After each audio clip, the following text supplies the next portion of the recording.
Salamat.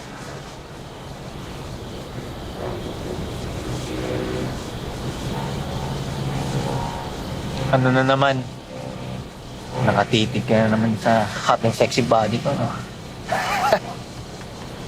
Hindi ah.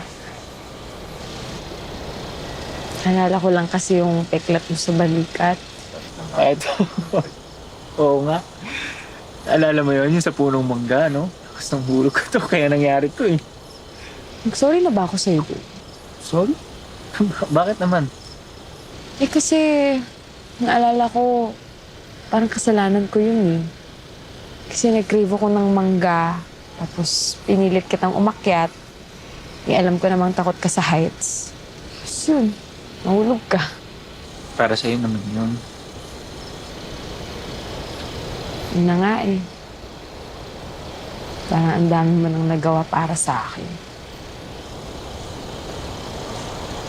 Handa naman ako masaktan para sa'yo eh. Ano? Ha? Ano? Ha? Ano? Kainis ka naman eh. Bulong ka ng bulong. Bakit? Wala lang yun. Nakakainis lang. Alam ko naman na ang dami mong gustong sabihin sa akin pero ayaw mo iparinig. Ba't ba ayaw mo iparinig? Ano ba yung binubulong-bulong mo? Gusto mo talaga marinig? Oo! Kasi simula nung dumating ako dito, wala na ako ibang narinig kundi yung bulong mo. Yun lang, wala nang kahit ano. Ano bang gusto mo marinig? Lahat! Lahat nung galit mo sa akin, sabihin mo sa akin. Sumbatan mo ako kasi, di ba, pinagpalit kita sa pangarap ko. Sigawan mo ako kasi iniwan kita nang wala akong explanation. Hindi ko nililinaw sa'yo kung ano yung nangyayari sa akin. Lahat yun, sabihin mo sa akin ngayon. Gusto mo talaga marinig? Sige, magtatanong ako sa'yo, Bea. Yung sinabi ni Molly kanina, na hindi ka nagkaroon ng iba dati. Dahil may gusto kang balikan. Totoo ba yun? Ako ba yun? Oh. Bakit di ka makasalita? Kung sabihin kong, oo, anong gagawin mo?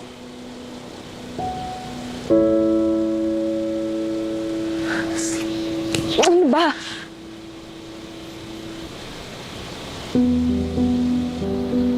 Pasensya na, Bea.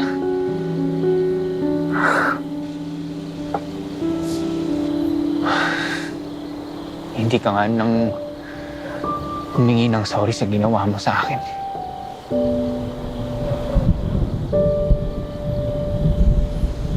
Bulong ka na naman ng bulong eh.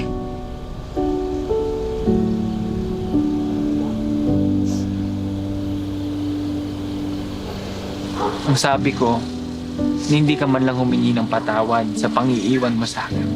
Pero naunawaan ko naman yun. Kasi alam kong pangarap ko yun eh. Gusto mong abutin yun eh. Madami kang gawain, kaya kinailangan mong iwan ako. O humarang ba ako? Bea, humarang ba ako? Hindi. Hindi naman, di ba? Kasi alam kong pangarap mo yun. Alam kong gusto mo yun. Mahal kita, kaya naiintindihan ko yun, Bea.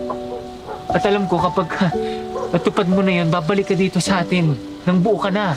Buo na loob mo. Naabot mo na lahat. Masaya lang ako na nandito ka na.